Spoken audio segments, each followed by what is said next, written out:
So crypto was actually up like 36%.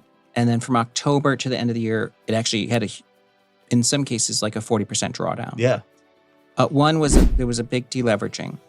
There was basically a pricing exploit that took place on one crypto exchange that led to what they call an automatic deleveraging. Then that cascaded across all the crypto exchange, and it was the biggest deleveraging event in the history of crypto, bigger than what happened with FTX after So FTX what happened? failed. The people with leverage got unwound and they were forced out of longs, and it kind of wrecked the trend. Correct, and it was a pricing error, but it liquidated over 2 million accounts globally.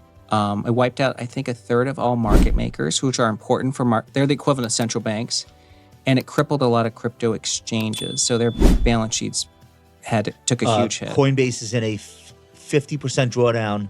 I think it's second 50% drawdown since coming public. And Coinbase is a big company. So if that stock looks like that, you can only imagine the privately held players in the ecosystem, what that must have meant to them. Yeah, so Coinbase, let's say, is a fortress balance sheet. Then imagine those who have like okay balance sheets. Okay. Has that run its course?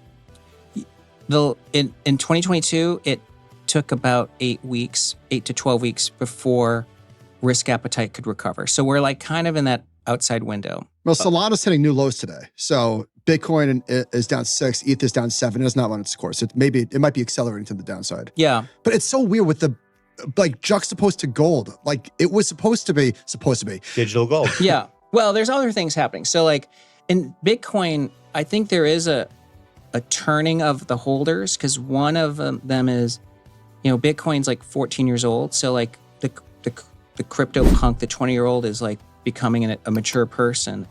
Right. And many of them made fortunes. Yeah. So they've been selling their Bitcoin. Okay. And then, as you know, there's this quantum risk that is more Bitcoin specific, because quantum developments are accelerating. Yes.